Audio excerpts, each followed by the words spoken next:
el ministerio más importante del Espíritu Santo, que es formar a Jesús en nuestra persona. Y con esto lo que le quiero más bien concientizar en esta noche, formar el carácter de Jesús en la vida de una persona es una tarea titánica.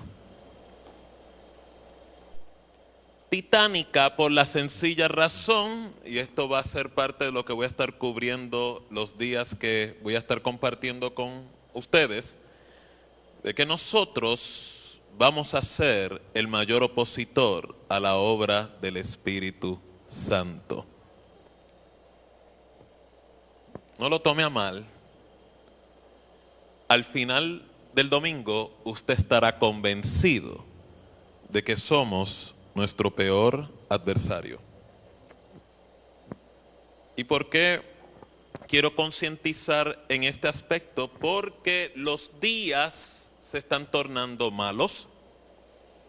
Es posible que vaya en incremento y la intención del Espíritu Santo es darle gobierno a la iglesia sobre las circunstancias, sobre el mundo, pero no significa que el mundo va a cambiar a tu conveniencia, es que el mundo no tenga influencia sobre tu mundo interior. Usted ve, Jesús caminó en esta tierra y él tenía no solamente autoridad y potestad sobre todo lo que ocurría, pero también tenía potestad sobre cómo él reaccionaba ante las agresiones del mundo fuera de él. Entonces, una de las formas que el Espíritu Santo utiliza, o el taller que nos introduce para ir formando el carácter de Jesús en nuestras personas, es a través de episodios llamados crisis, tribulación y prueba. Recuerdo que Pablo en un momento dado pasó por una grave tribulación y su única declaración a los discípulos que le acompañaban a él: es necesario entrar al reino de Dios a través de muchas pruebas, tribulaciones y sufrimientos. Lo que hoy vengo a compartirte para que te lleves contigo en esta noche no es meramente el sufrimiento, la crisis, la tribulación. Hay un efecto que la crisis, el sufrimiento y la tribulación producen en el creyente. Se llama introspección. Si usted es astuto, cuando pase por el valle de sombra de muerte, no mire hacia afuera, mire hacia adentro. Ahí encontrará la respuesta. Con eso en mano, les quiero invitar a la escritura base que voy a utilizar en el libro de los Hebreos, capítulo 10, el verso 35. Hebreos, capítulo 10, verso 35. Y declara así la palabra de Dios, cuando dice: no pierdas pues vuestra confianza, que tiene grande galardón, porque nos es necesaria la paciencia, para que habiendo hecho la voluntad de Dios, obtengas la promesa. Porque aún un poco, y el que ha de venir, vendrá, y no tardará. Mas el justo vivirá por fe, y si retrocediere, no agradará a mi alma. Pero nosotros no somos de los que retroceden para perdición, sino de los que tienen fe para preservación del alma. Dios bendiga su palabra. Lo primero que quiero concientizarte en esta noche, y voy a ser breve, no los voy a cargar demasiado. No pierdas, pues, vuestra confianza en el Señor. Ese es el primer aprendizaje que tienes que llevar en esta travesía. Significa que inevitablemente usted y yo vamos a experimentar crisis, situaciones, tribulaciones, donde nos vamos a ver tentados a cambiar la mirada de Jesús y poner la mirada en las circunstancias, en lo que tú sientes por dentro, en lo que tú interpretas de la circunstancia. Y es bien normal que cuando una persona cambia el enfoque y la mirada y la quite de Jesús y la ponga en las circunstancias, es bien típico hundirse en la crisis. El primer colapso y declive que vas a experimentar es que emocionalmente te vas a debilitar. Si usted ve en un momento de crecimiento espiritual para los discípulos, el crecimiento de los discípulos era Jesús uno a uno con ellos. Y si usted ve, Jesús fue formando el carácter de los discípulos, no solamente con enseñanza, sino con vivencias que alteran la conciencia. Uno de esos episodios, Jesús caminando sobre el mar. Y los discípulos espantados porque dijeron, un fantasma sobre el agua. En la crisis de duda, Pedro exclama y dice, Señor, si eres tú, ordena a que camine y vaya a ti sobre las aguas. Excelente ejemplo de probar los espíritus. Jesús le dijo, ven. Y si usted medita en lo que declara la Escritura, un gran milagro comenzó a ocurrir en la vida de San Pedro. Y es que mientras tenía la mirada fija en Jesús, caminó sobre las aguas en tempestad.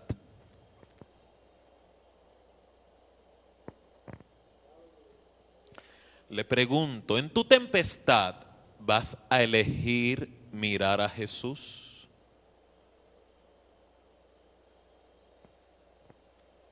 Yo sé que aquí no ocurre, pero en mi iglesia para mí es bien sencillo ver cuando la gente está mirando a Jesús y cuando está mirando la tempestad.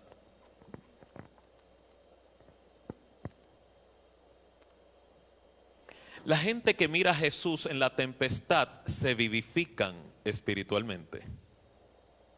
Están molidos en la carne, pero en el espíritu están vivificados. Cuando la persona está mirando las circunstancias y enfocado en el problema, el espíritu está en angustia.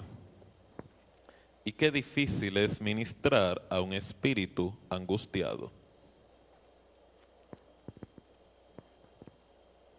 Escuche bien. Porque esos son episodios de formación que inevitablemente usted y yo tenemos que caminar. Si es que tu anhelo es conocer a Jesús cara a cara. Todo aquel que anhele crecimiento en Dios inevitablemente tiene que pasar por este proceso. Mientras caminaba y miraba a Jesús, el milagro se sostenía. Pero de momento empezó a ver las fuertes olas y a enfocar en el fuerte viento. Y una grave alteración ocurrió en su proceso de fe. Porque si se da cuenta, el justo por la fe vivirá. Significa que el ejercicio de la fe de una persona, donde mejor se evidencia, es en los episodios donde está ausente de control de sus circunstancias. Y si hay algo bien típico de la crisis, la tribulación y la prueba, es Dios, a través del episodio, revocar el control que tú tienes sobre tus circunstancias. ¿Están entendiendo lo que le estoy planteando? Porque lo que le estoy planteando es para animarle a que no retroceda. Lo que le estoy animando es para que no pierdas vuestra confianza. Es para que no te olvides, nosotros no somos de los que retrocedemos, sino de los que seguimos adelante para preservación del alma.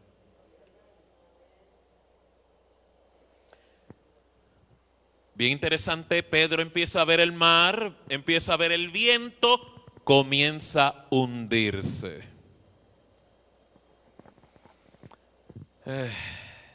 Bastantes ocasiones que me he hundido. Yo entiendo mejor esa experiencia que la experiencia de caminar sobre las aguas. Soy un perito en buceo. Si lo podemos, ¿verdad?, poner en testimonio espiritualmente hablando. Algo bien interesante ocurre y es que mientras San Pedro sigue hundiéndose, grita a toda voz: Señor, sálvame. Jesús extiende la mano, lo rescata e inmediatamente lo primero que le declara es: hombre, ¿por qué dudaste?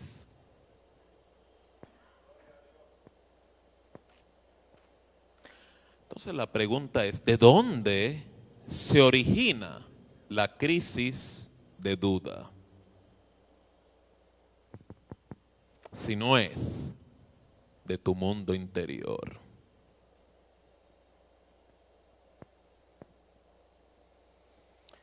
¿Qué tiene de malo? ¿Cuál puede ser el pecado de que en esta noche usted y yo, en este ejercicio de permitir que Dios nos hable, nos demos cuenta de que es posible de que no le creemos a Dios como Él necesita que le creemos? ¿Cuál puede ser el pecado?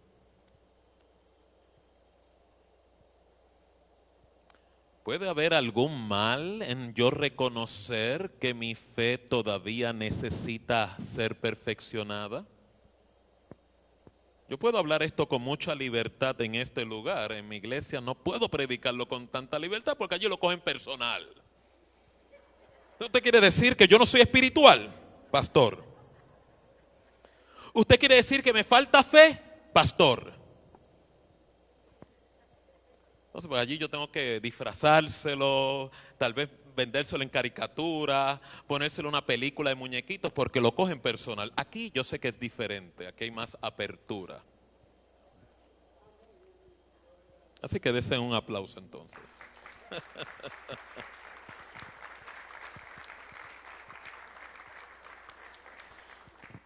Con esto lo que le quiero concientizar, la crisis que Dios permite es precisamente para que salga afuera el inventario de las crisis de duda que están escondidas dentro de tu mundo interior. Hay mucha gente que resuelve la crisis en la oración y la oración es excelente estrategia, pero ¿qué puede hacer la oración con ausencia de fe? Se torna un rito. Pastor, me he encontrado mucha hermandad donde la fe la tienen en el proceso de oración y no en el Dios que contesta la oración. Entonces lo que quiero que comprenda es: tu oración es sumamente importante en tu devoción personal y privada con Dios, pero más importante es que vaya acompañada con un ejercicio de fe.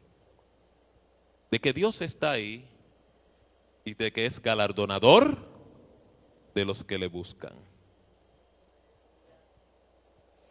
Por eso es que le estoy orientando: no pierdas pues vuestra confianza, que tiene grande galardón, porque es necesaria la paciencia. Déjeme hablarle un poco acerca de este fruto del Espíritu llamado paciencia. Hay algo bien interesante en el fruto, y es que el fruto no es resultado de un regalo espiritual. Es el resultado de un proceso de maduración espiritual. Usted ora por paciencia, lo que usted está diciendo: Señor, dame episodios continuos donde yo no tenga el control, y todo lo que puedo ejercitar es la esperanza de que Dios está en control y que Dios de mí guardará. Todo el que ora por paciencia, eso es el repertorio que va a experimentar. Por eso es que últimamente, aparentemente, hay mucho cristiano que se ha vuelto listo e inteligente y ya no le ora a Dios por paciencia. Se lo queda encalladito y embuchado. Pues triste situación la tuya, porque el proceso de crecimiento, ores, pidas o no pidas, como quiera vendrá.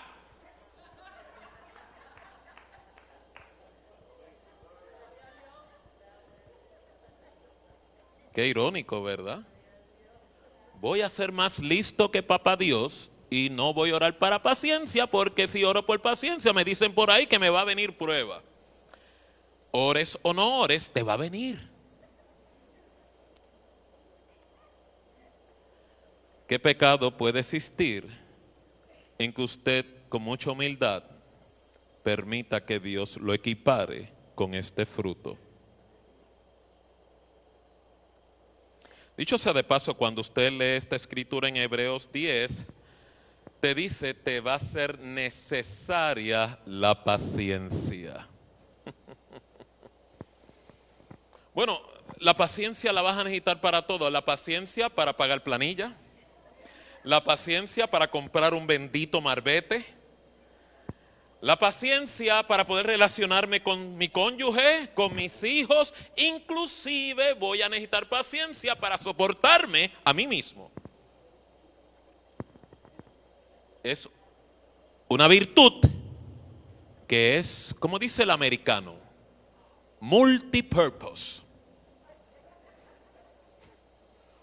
de uso múltiple. Pero para el crecimiento espiritual, porque lo que le quiero ir concientizando, mientras vas permitiendo la formación de Cristo en tu carácter, la bendición empieza a ir en pos de ti.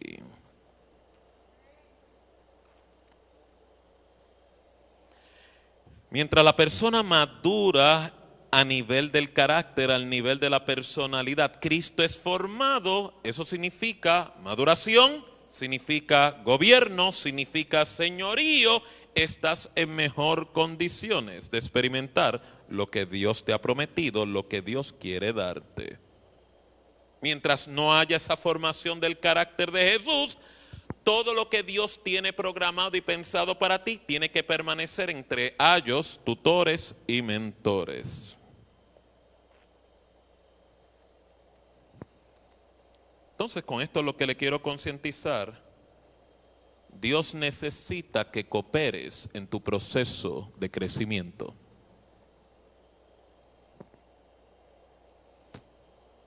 Dios necesita que cooperes en tu proceso de crecimiento. Dios necesita que cooperes en tu proceso de crecimiento.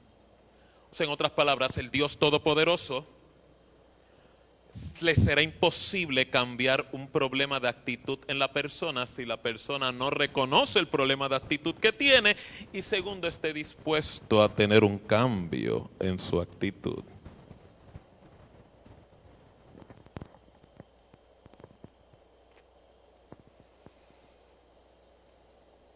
Así que con eso en mano,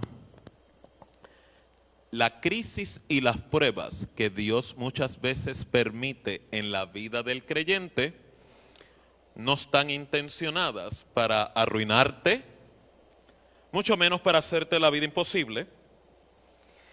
Van bien dirigidas a un cambio de actitud en la persona y la posibilidad de que la persona sea su peor adversario. De ser así, usted y yo necesitamos un cambio de dirección.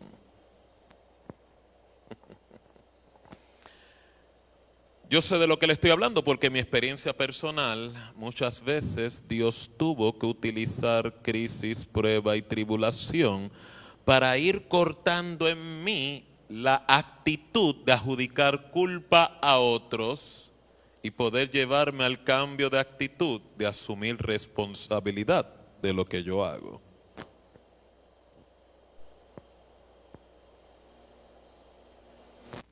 Pastor, tengo que ser honesto, yo le he dado candela a mi pastora. Aquí donde usted me ve, ¿verdad? Hemos tenido situaciones. Porque muchas veces mi tendencia era adjudicar culpa fuera de mí. Cuando Dios me quitó la venda de que mi crecimiento es en asumir responsabilidad de lo que yo siento y de lo que yo hago, mi relación con mi pastor ha sido de la mayor bendición y crecimiento que he podido experimentar. Mi relación con mi esposa ha sido el mayor crecimiento que he podido experimentar. Aún la relación con mis enemigos ha sido la bendición mayor que he podido experimentar.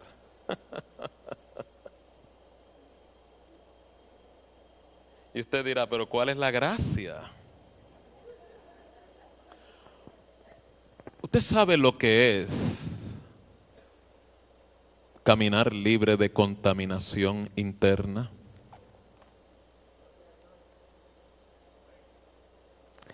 ¿Usted sabe lo que es poder ser dueño uno de sí mismo? ¿Usted sabe lo que significa al mal que te hacen tú tener la potestad de devolver con bien? Si este milagro se llega a materializar en tu carácter, Cristo ya ha sido formado en tu interior.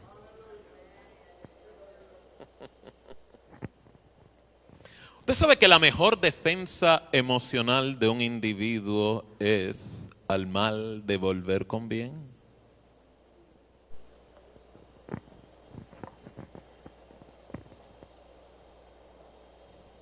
Sí, yo sé que no me escucho. La mejor defensa emocional de un individuo es al mal devolver con bien. Jesús estuvo rodeado de gente que él amó, ayudó, financió, mentoreó y en muchos episodios le dieron la espalda, lo traicionaron, lo abandonaron. Y el mayor testimonio es que no encuentro todavía fisuras de amargura en el carácter de Jesús, a pesar de estar sometido a todo este proceso. ¿Usted piensa que porque era Dios, Él era inmune al dolor? Cuando la misma Biblia declara que Él conoce nuestro dolor, Él cargó sobre sus espaldas la culpa de toda la humanidad y Él es experimentado en quebranto y tribulación. Si hay alguien que conoce a la perfección el dolor humano, la emoción humana, la mente del hombre, la Biblia declara que nadie tenía que darle testimonio a Jesús del hombre. Él sabía lo que había en el hombre.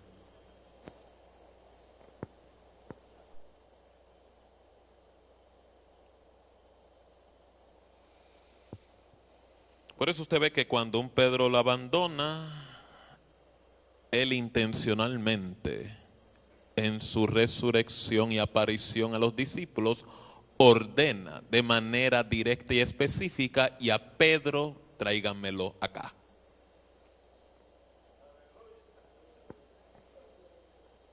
Él mandó a llamar a todos los discípulos, pero a Pedro le dio un llamado particular.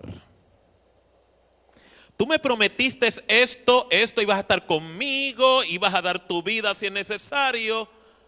Jesús mismo había visto lo que Pedro no veía. Jesús le dijo, Pedro, te van a remenear, te van a azotar de tal manera, de una forma tan drástica, que he orado al Padre para que tu fe no falte. Y una vez restaurado, consolarás, confirmarás a tus hermanos. Hermanos, la mayor crisis de Pedro fue ese episodio. Y Dios no lo libró de pasar por tan severa tribulación. Todo lo contrario, Dios dio permiso, pero no lo mandó vacío. Lo envió con una promesa: vas a ser tentado, vas a ser azotado, pero tu fe no faltará.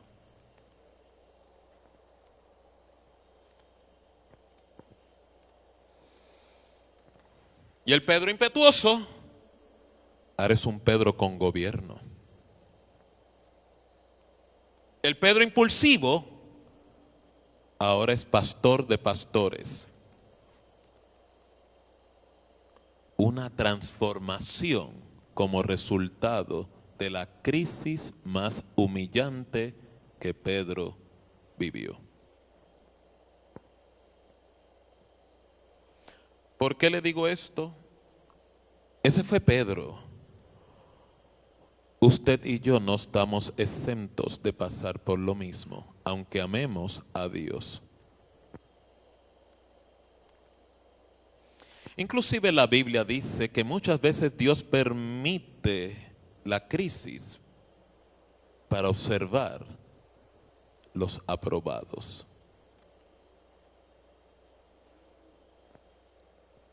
Y lo que quiero que concienticen esta noche es el resultar aprobado es como consecuencia de una elección. ¿A quién tú vas a mirar? ¿A Jesús o las circunstancias?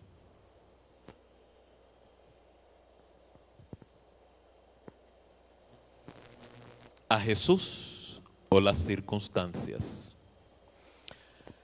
Mientras mires a Jesús, vas a poder caminar sobre tu crisis. Mientras mires la circunstancia, persistirá la crisis. Y para hacérselo aún más agradable, al oído por lo menos, ¿qué usted va a hacer cuando tú ores de que Dios te cambie la crisis y Dios no tenga intención alguna de cambiar la crisis fuera de ti? Sino que la intención de Dios es cambiar tu actitud ante la crisis. Hay gente que la crisis lo pone con actitud negativa. Actitud negativa significa: Señor, aquí tengo una espada.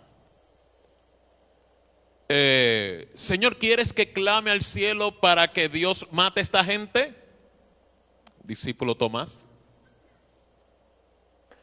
O sacar mi espada y cortarle la oreja a Malco. Actitud negativa. ¿Sabe usted que en cada ejercicio y elección de actitud negativa se deteriora tu crecimiento? ¿Se arresta tu crecimiento? ¿Se expande la atadura en tu interior?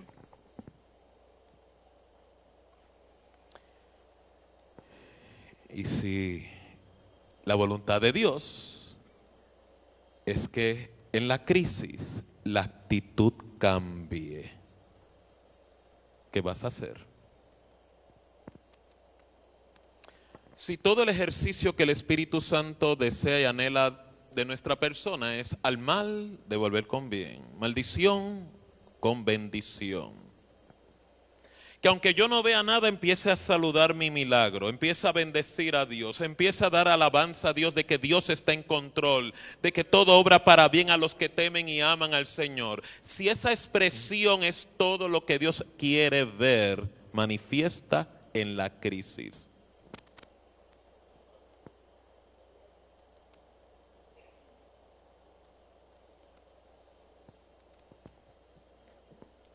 ¿Qué va a pasar si tú y yo sufrimos pérdida y Dios intenciona, no voy a hacerte restitución de la pérdida? Voy mejor a planificar si tú puedes manejar la pérdida con dignidad, que es mayor crecimiento que una restitución. Escuche lo que le estoy orientando. ¿Qué va a ocurrir si a la pérdida que tú experimentes, tu fe está dirigida a una restitución, pero la intención del Espíritu Santo es que la sufras con dignidad? Y no hay restitución. Hay restitución, pero no es fuera de ti, es dentro de ti.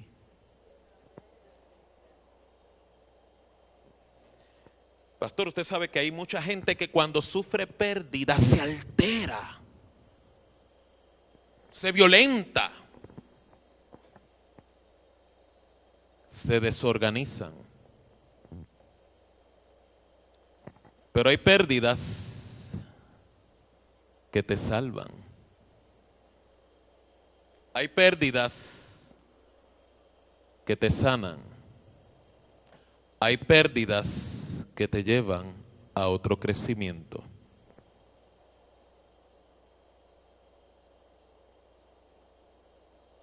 Yo he experimentado muchas pérdidas que me han ayudado a poder sufrirlas con dignidad. Un buen ejemplo es la expresión de Job en su pérdida. Jehová dio, Jehová quitó. En ningún momento él hace esta declaración con la expectativa de que Dios le haga restitución. La restitución no ocurre sino años después. ¿Qué es lo que le vengo a persuadir en esta noche? Que si la actitud es correcta, inevitablemente la bendición llega.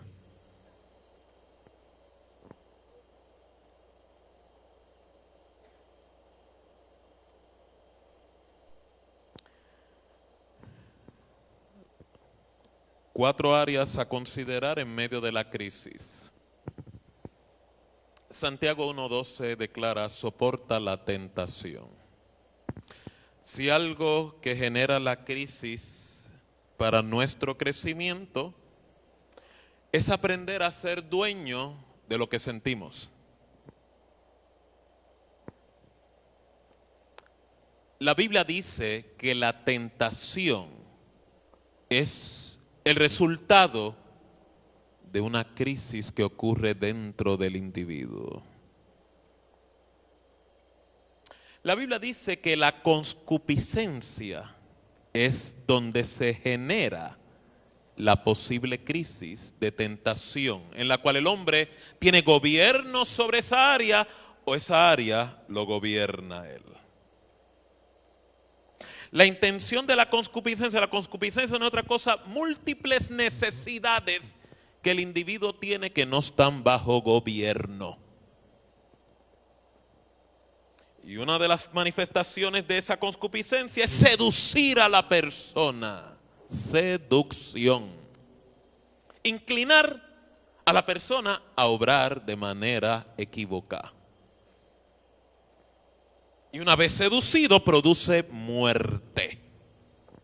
Muerte a nivel del individuo internamente. Muerte a nivel de lo que es gobierno.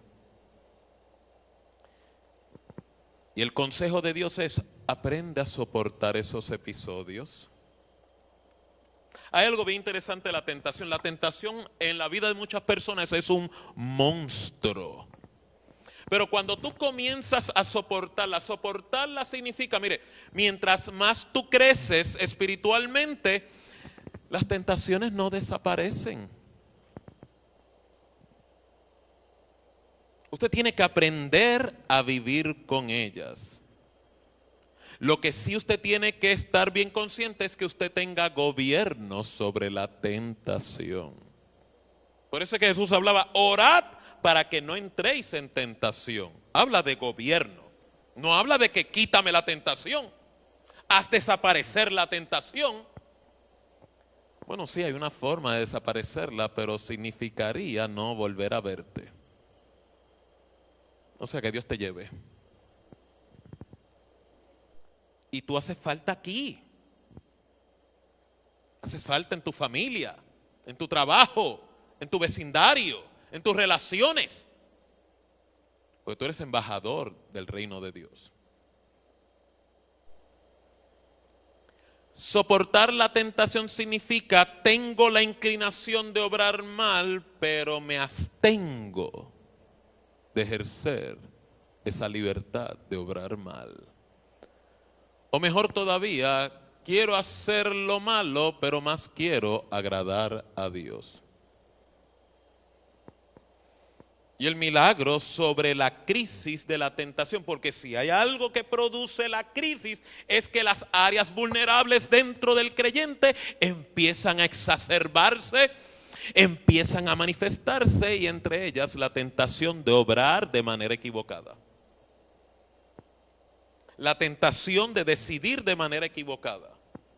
La tentación de actuar de manera equivocada. Jesús, que era Dios en la carne, es perito en esta área porque Él fue tentado. La Biblia dice que Él fue tentado en todo, pero sin pecado.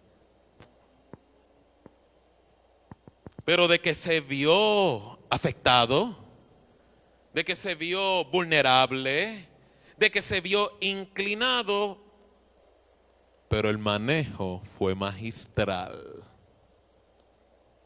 Y esa es la moraleja que el Espíritu Santo quiere perpetuar en cada uno de nosotros.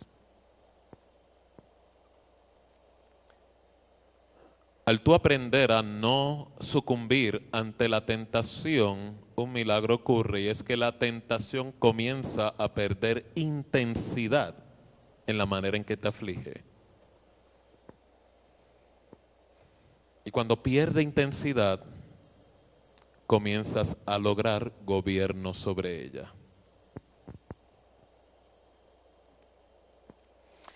Segundo, 1 Corintios 10:13 es que no serás tentado más de lo que puedas resistir. Dios, con la prueba, dará la salida.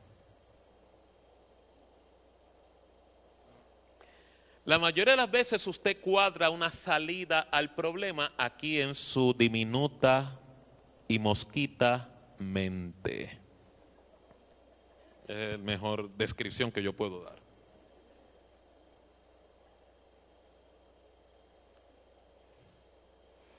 Hubo un general que tenía una crisis de lepra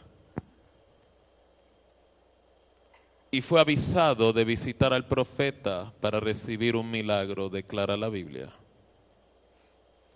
Y mientras él descendía a recibir su milagro, él fue preparando la película en su mente de cómo iba a ser extraordinario milagro.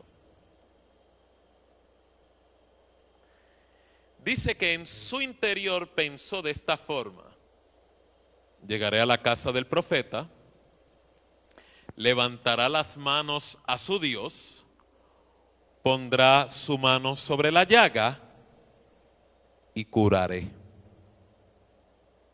Lo que yo sé de la personalidad de ese general es que es bien dramático. Porque cuando llega a la casa de Eliseo, Dios le rompe el esquema completito. Yo soy un general, un hombre distinguido, un hombre de renombre, un hombre de reputación. no digo el nombre de general para guardar su identidad. Lo que el general no sabía es que la lepra de actitud era peor que la lepra en su piel. Piense en lo que le acabo de declarar.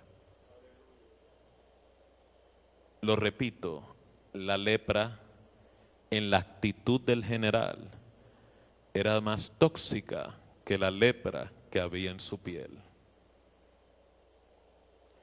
Si usted puede dar permiso a ir conociendo cómo el Señor opera en la vida de un individuo, vas a experimentar lo mejor de Dios en tu vida. Porque la crisis de la iglesia en su relación con su Señor es la ausencia de conocer a su Señor.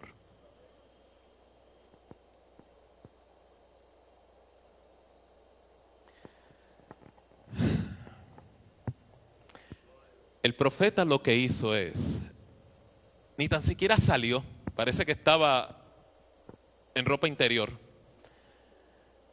Solamente sacó la mano por la puerta.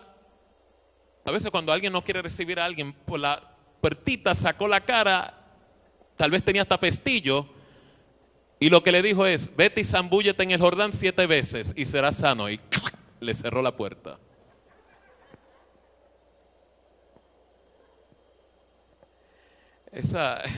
Ese recibimiento es magistral cuando usted está lidiando con la lepra en la actitud. Si no hay lepra en la actitud, es una falta de respeto. Pero si hay lepra en la actitud, está perfecto. Porque esa crisis tiene que llevar a la persona con lepra en la actitud a introvisión, reflexión, introspección, meditación. No es otra cosa. ¿Dónde estoy equivocado? ¿Cuál es el problema en mi actitud?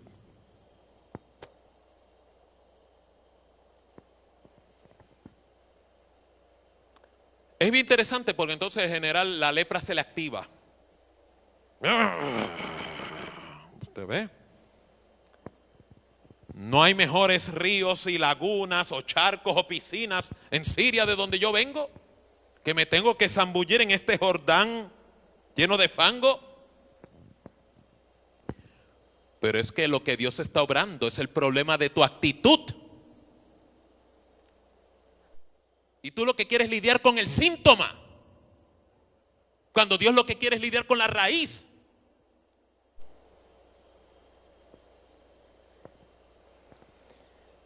Pero como era un hombre en necesidad, y después de larga persuasión, cedió. Y eso es lo que he venido a compartirle en esta noche. Después que finalmente cedas, el milagro se da. Esto del problema de actitud no es nuevo, porque Jesús en un momento dado dio una parábola que un padre en su señor, siendo señor de la mies, ordena que sus 2 hijos vayan a atender su mies. A uno le dijo, hijo, ve a mi mies, y él dijo, padre, voy. Pero no fue. Y el otro dijo, no voy, pero terminó yendo. ¿A quién el Señor justificó? ¿Al que dijo o al que hizo? ¿Al que dijo voy, pero no fue? ¿O al que dijo no voy, pero fue? ¿Qué pasó en el proceso del hijo que dijo no voy, pero terminó cambiando la actitud y fue? Reflexión.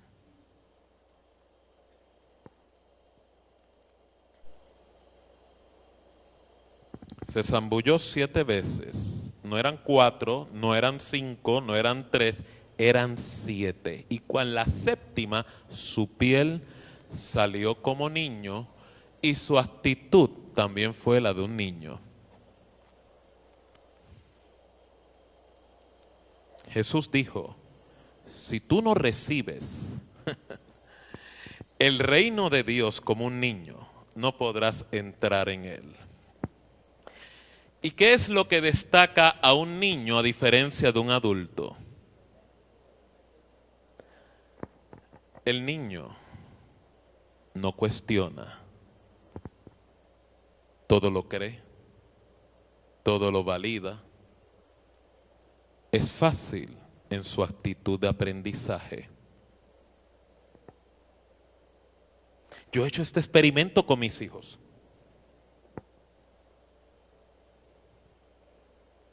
Ellos me preguntan algo y yo le digo algo y ellos lo toman como si fuera ley. Se lo dicen hasta a otros amiguitos.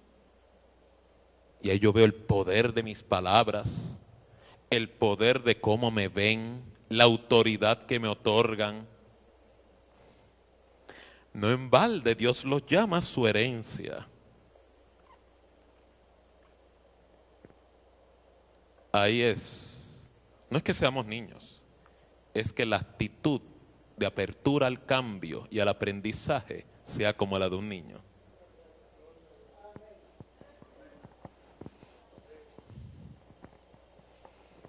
Dios siempre te va a dar la puerta de salida, no va a fallar. ¿Cuántos dicen amén? No te va a dar la puerta de salida que tú programas, pero te va a dar la puerta de salida que tú necesitas para tu crecimiento.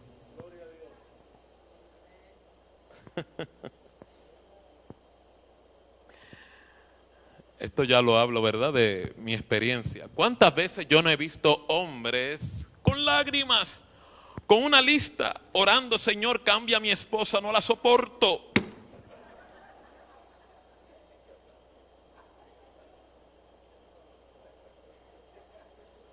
Inclusive me han dicho, ella es un impedimento para yo servir a Dios y yo no quiero que nada estorbe mi relación con Dios. Y si es necesario quitarla del medio, la quito. Eso suena bien espiritual.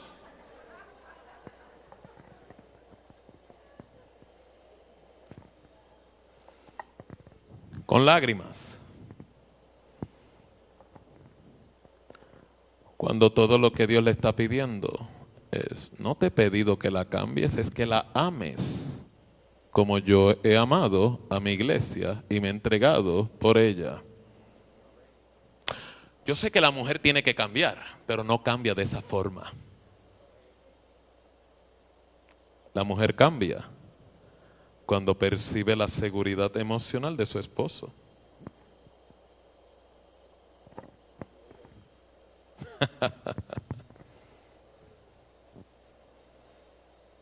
Entonces se me van llorando otra vez porque no les gusta lo que les dije.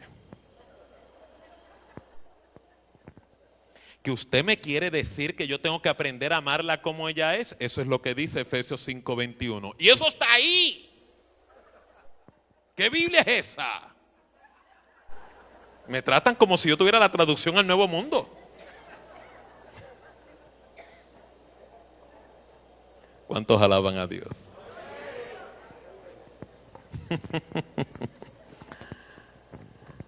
Un testimonio.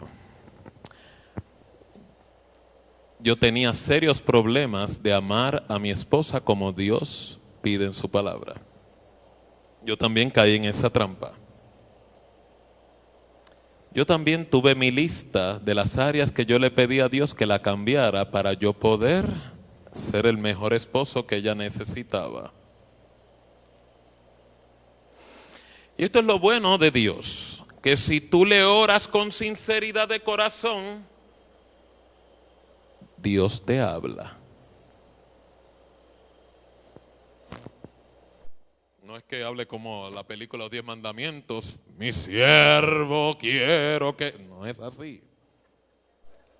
Pero da testimonio a tu corazón.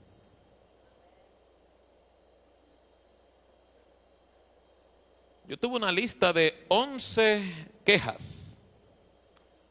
15, perdón. 20 ahora que me acuerdo. Estaba mirando solamente un lado de la página, no miré el otro. Y yo oraba con un fervor. Cámbiala, cámbiala, cámbiala.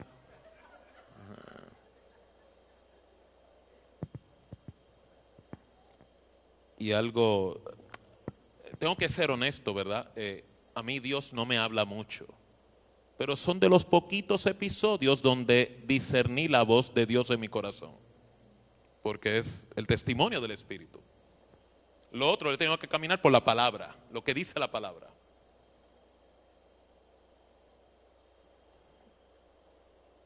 Dios me dio testimonio, memorízate esas áreas que no te gustan de ella. Y yo acá, oye, ¿verdad es? Porque entonces me las voy a memorizar, eso fue de madrugada, y cuando ella se levante, yo le voy a hablar, esto no me gusta, esto no me gusta, esto no me gusta, esto no me gusta, y ella va a caer en una convicción donde se va a arrodillar delante de mí, me va a pedir perdón, y la mujer mía va a ser transformada. Ese era el milagro, como el leproso general este.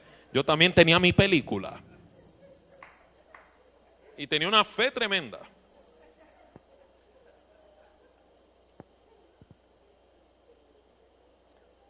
Luego el Señor puso la inquietud, destruye ese documento. Oye, ¿verdad es? Porque mi mujer es tan presentada que lo encuentra por ahí. Y si yo escribí 15, ella va a escribir como 40 de mí. Me va a ganar. Porque las mujeres son buenas para eso. Así que déjame coger el documento y destruirlo, que no quede evidencia alguna. Y lo destruí. Y luego me habló y me dijo, ahora aprende a amarla como ella es. Y ahí me levanté con una autoridad. Dije, apártate de mí, Satanás, que me eres tropiezo.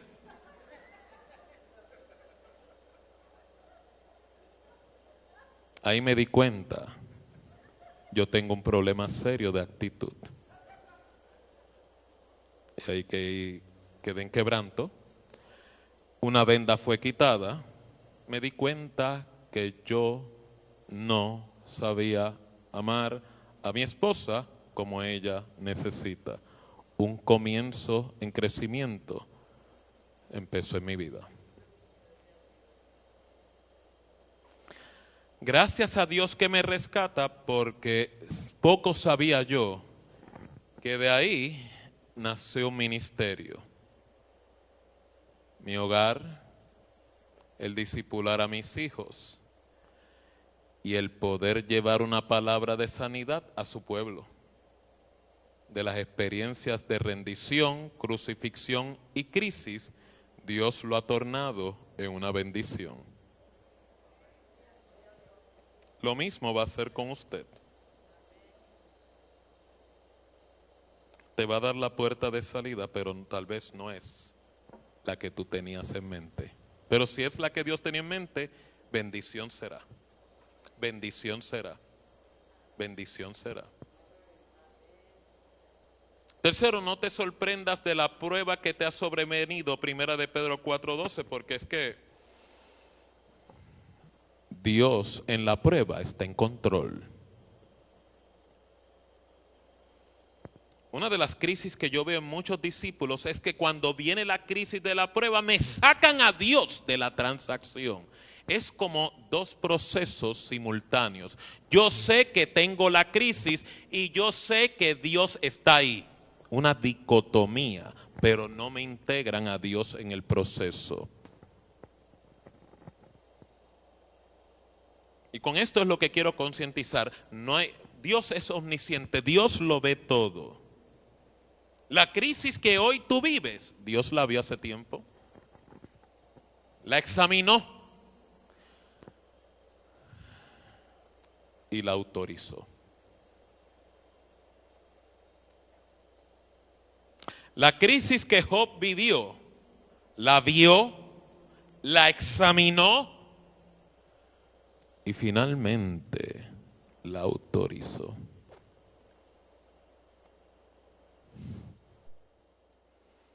Mientras Job estaba manejando el huracán en su casa, en sus negocios, en su entorno allá arriba, había otro enfrentamiento. Un cuestionamiento existencial, donde Satanás declaraba: este hombre te sirve, pero su motivación está corrupta. Es tan sencillo especular con lo que ocurre en el interior del corazón de una persona, que la única forma de resolver esa controversia es ponerlo en evidencia. Dios, a través de Job, estableció un precedente de poner en evidencia que cuando una persona elige amar a Dios por encima de todas las cosas, ese milagro es posible.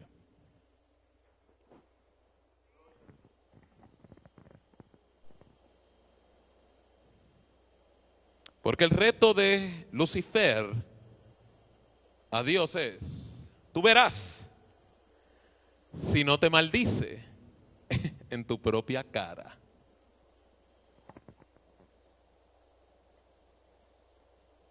Mediten, y ya voy cerrando, mediten en lo que le estoy hablando, porque la crisis de Job fue devastadora y titánica.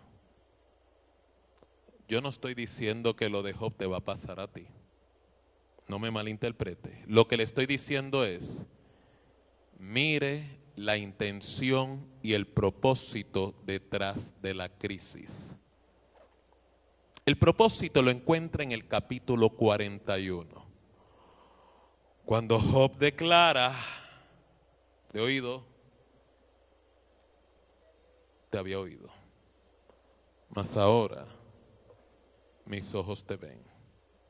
Por lo tanto me arrepiento en polvo y ceniza.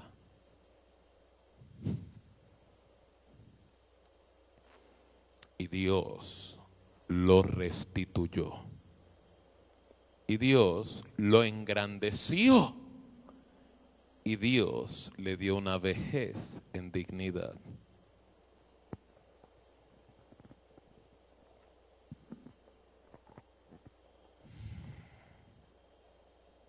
Con esto cierro. 2 de Corintios 4:17. La tribulación es leve y momentánea, te permitirá ver las cosas que no se ven.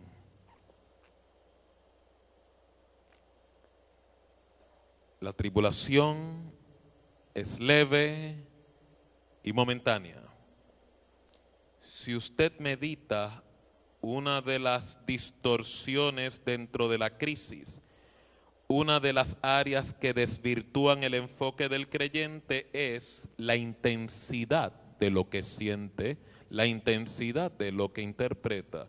Muchas personas en la crisis declaran: esto es imposible para mí yo soportar.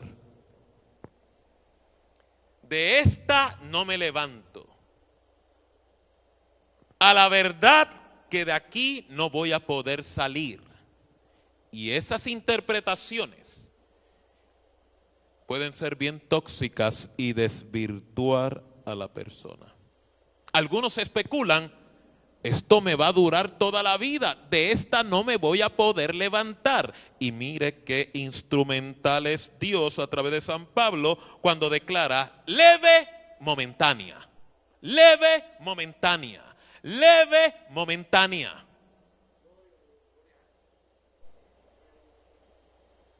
Dios te está declarando: redefine tu crisis desde mi contexto, no del tuyo. Es obvio que sigue siendo incómodo, pero si es posible reducir la intensidad y cambiar la extensión de la duración, es mucho más manejable si la defines como Dios la define y no la defines como a ti te da la gana. Y como declara, te permitirá ver las cosas que no se ven. Lo primero que vas a ver es a Dios obrando, la fidelidad de Dios. si algo bien típico en estos procesos de crecimiento es el sentido de desierto.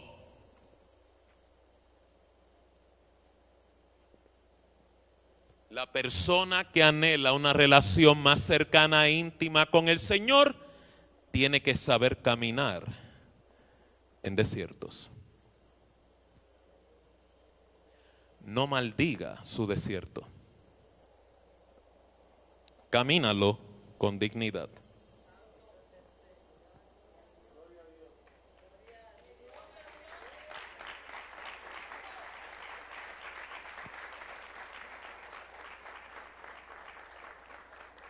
Tú te has sentido solo, tú te has sentido sola, yo me he sentido solo.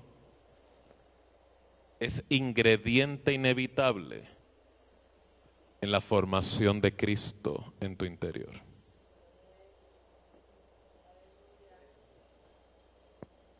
Me encantaría que tener un equipo, me encantaría tener un apoyo y lo tengo, pero va a haber episodios donde lo tienes que caminar solo con Él.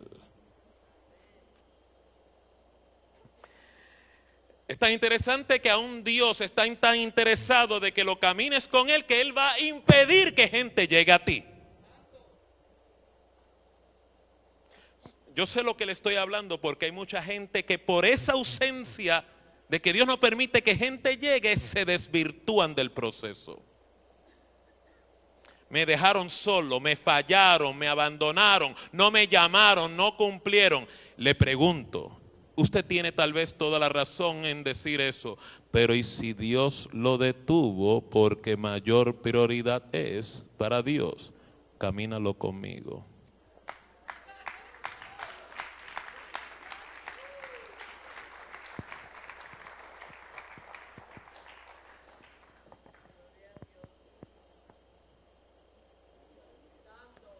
Bastantes veces me distraje en el camino porque quería llevar conmigo gente, la cual Dios dijo, es tú y yo. Yo sé lo que te estoy hablando, porque mientras más vas creciendo espiritualmente, más solo es. Más solo del bullicio, más solo de la muchedumbre, más cercano al Señor.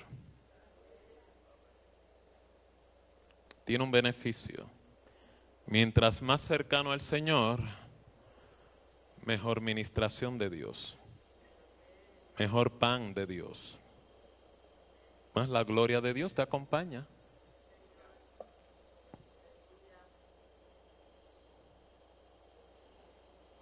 Por eso mi recomendación esta noche y termino, fíate del Señor con todo tu corazón. No te apoyes en tu prudencia. Reconócelo en todos tus caminos y Él enderezará tus veredas.